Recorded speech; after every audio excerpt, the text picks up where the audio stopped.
What's good, YouTube? This is your boy Pro Winston here. This is gonna be a video about how to top a YCS, or formerly known as Shonen jumps. I mind you, I'm gonna give you tips and pro moves on how to top a YCS, but this is from my point of view. I only topped 3 times, so I can only give you what I know.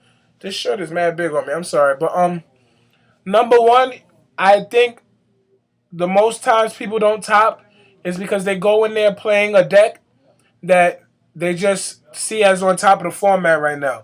There's no need for you to play a deck and think that you're gonna top with it just because it's on top of the format. Whereas, and you can just play with what you feel comfortable, and then you can top. I think staying humble and staying concise within matches are an excellent trait. Being kind to your opponent. Don't be like a little ass to him or nothing. Like, don't sit there and mock him and say, what you said, blah, blah, blah, because then they can report you, and then you have judge looking after, they have all judges looking after you for the rest of the day, and that's not cool. Um, Make sure you sign your match slips correctly, and make sure you wait until the judge comes to you and give them the slip. There has been one time where I lost a match and the guy clicked that I dropped. One, if I'm losing in like round 3 or 4, and then you click drop, that just means that your tiebreakers go down number one. But they was just doing that to be spiteful because I was acting like an ass to him. That's when I first started playing. I was like, "What you said?"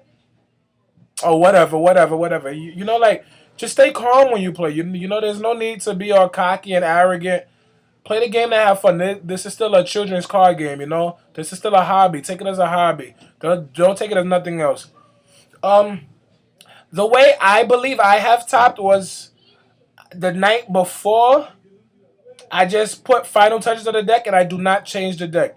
I have learned over time that it's better to go in an event not knowing what you want to play than going in an event knowing what you want to play, and then you're forced to change it over and over and over and over.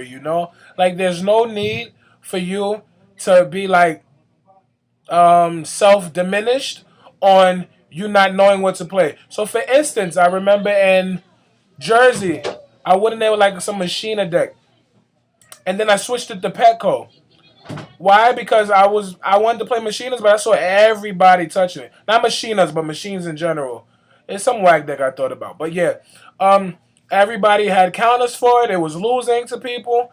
So I lost all courage and hope. Then I just played with a deck that I made randomly with the help of some people. Then I top. That just proves that if you take a deck, then you go into the event, you're forced to play people, and when you play people, then you're forced to notice something. And when you notice something, then you have the ability to change something, and that's not always good because you're changing things and changing things because you lost the 3 people. That's not even playing in the event tomorrow. So for that being said, I think number one is better to go in there not knowing what you want to play, and just decide when you're ready. Like I told you, stay humble to your opponent. There's no need for you to be cocky and arrogant. I have this little rubric in my mind, or I think that you should always lose, or if there's like a 9 round tournament, it's okay to lose after round 5.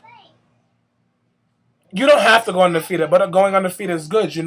But it's better to lose after round 5 only because you're losing high up in a 9 round tournament. For instance, in Toronto these past 3 weeks or 2 weeks, I lost second round and round 8, and it was a 9 round tournament. I came in 24th. I would have topped if I would never lost my feature match, but I can't win feature matches. I don't know why. And if I probably would have lost in the earlier rounds, and then I would have probably made the cut. Because you can still go X2 and then top 16. It's just that you have to lose in the later rounds. So try your best not to sit there and lose before round 5 in a 9 round tournament. Now, in the 11th, 12th round tournament like Jersey was that I topped, you have to lose after round 8. It's so hard. And top 16, mind you, I have never topped 32 a day in my life in a jump or YCS or whatever the case may be. So I don't know how that feels, so I can't give you advice on that. I can only give you advice on top 16ing. And in a 9 round plus tournament, you can top 16 if you lose after round 8. Only because it's just your tiebreakers are already up there in the brackets. So even if you get paired down, you're cool still. Another thing, do not worry about tables. If you're undefeated and you was just, well, not undefeated, that'd be too unrealistic. If you're X1 and you was just on table 3 and now you're on table 24, you don't have to worry about it. Konami does not care about the tables you are on. A table is just somewhere you can sit and either lose or either kick ass, you know? I'm going to keep it real serious with y'all. I believe that everyone gets paranoid and discouraged because they was playing on a high table where all the celebrities playing and all that. I love playing far away, so I can just scoot up the bracket, you know? Like, nobody knows where I'm at. Oh, Gerard, I didn't see you on top tables. Where were you? Oh, yeah, well, Jarrell Winston was down there playing, you know, because you already know if it's not pro, then it got to go. And, like, yeah, that's all I wanted to let y'all know. What else? This is a highly recommended video. I didn't know when to do it or when to start doing it, but I decided to do it soon. So I'm doing it for y'all right now. Those are probably the only tips I can think about. Oh, no, wait.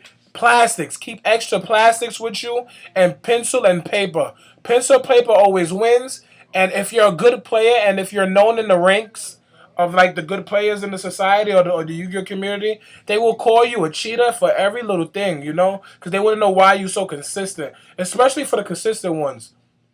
A couple of good players got banned or like got DQ'd for accusations, you know, and it's not right. But the judges have to do what they have to do. I'm not gonna blame the judges because I am a judge myself, and I know the rules that we have to follow. It's just I get both sides of those stick, I guess, because I'm a judge and I'm a player. I play more than I judge, as most of y'all know. Yes, I am a official Konami judge. So that's why I take the game a little bit serious. I have extra sleeves, extra plastics. I have extra everything, you know, because you never know who might try to act like a little prick to you. But keep extra sleeves because the corners of your sleeves can make an impact and it can cause trouble, you know. I'm gonna be doing a part 2 to this, probably in duel matches and end match procedures and the new version of tying. So I just hope y'all like the video. Put y'all comments below. Please rate, subscribe, share links, click the ads, you know. But yeah, you know. So I just wanted to let y'all know that this is the best thing that I can do for you right now. Quote unquote, this is only from my perspective. I have never came top 32, so I can't give you advice on top 32. I'm not saying that I'm never going to top 32, but I have yet to top 32. So I just wanted to let y'all know those are some of the things that Jarrell Pro Winston follows. And that's how I topped my 3 events. As most of y'all know, I topped Anaheim, I topped Florida, and I topped Jersey. They was all Light Swans variants, but it's my creativity, you know? The Anaheim version was just a regular build. Florida's build, I didn't play synchros. And Jersey, I made a whole different Light Swan deck. You know, I put Light Swans on a new ranking. So, yeah, you already know. If it's not pro, it got to go. Deuces.